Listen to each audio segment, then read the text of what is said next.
Nous sommes dans un contexte qui ne vous a pas échappé, où il y a des attentes de la part des citoyens, des acteurs politiques, à travers une réglementation renforcée, de plus de climat de confiance et de contribution des entreprises en termes de transparence et de démarches éthiques et déontologiques.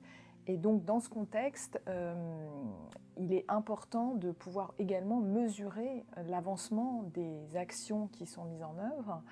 Le groupe La Poste a décidé, il y a 8 ans, de s'étalonner à travers un dispositif de mesure, une enquête qui était réalisée auprès des salariés, 600 salariés du groupe, et qui ensuite est complétée par une enquête externe auprès de 1000 salariés de grandes entreprises.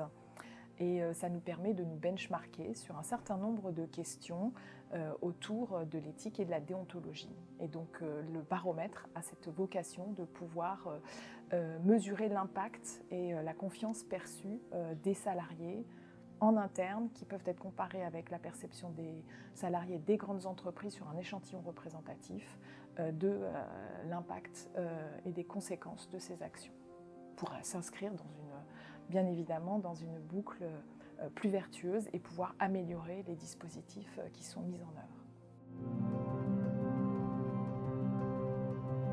Alors, les questions de l'enquête que nous réalisons chaque année, et cette année c'était la 8e édition, varient en fait sensiblement pas depuis la première édition il y a 8 ans. Et donc c'est la force justement de ce baromètre, de pouvoir évaluer dans un temps long la progression des résultats par rapport à justement la perception des salariés et qu'ils ont des actions qui ont été menées au titre de l'éthique et de la déontologie. Donc l'objectif du baromètre, c'est bien de mesurer cette perception des salariés. Alors il y a aujourd'hui concrètement une quinzaine de questions qui portent sur différentes thématiques que je vais vous présenter. Et puis il y a une variante, on va dire, en fonction de l'actualité. L'année dernière, elle portait sur le devoir de vigilance. Cette année, elle porte sur la raison d'être.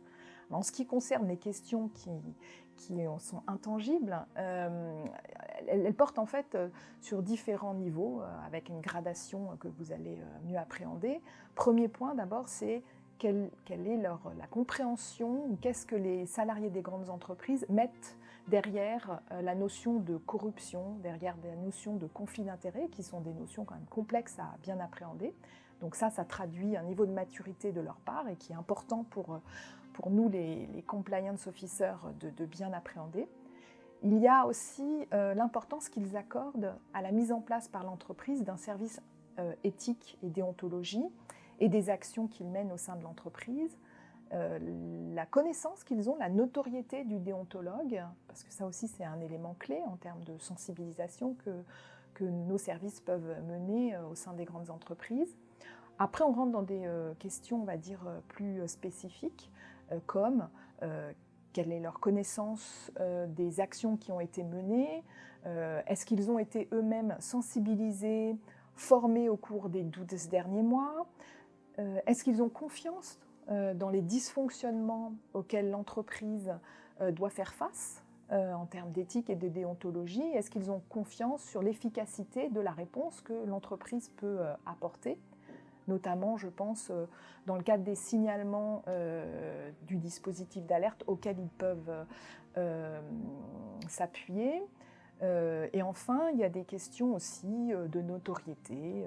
Est-ce qu'ils connaissent l'adresse du dispositif d'alerte, par exemple. Donc finalement, à travers ces 15 questions, un panorama assez complet qui nous permet de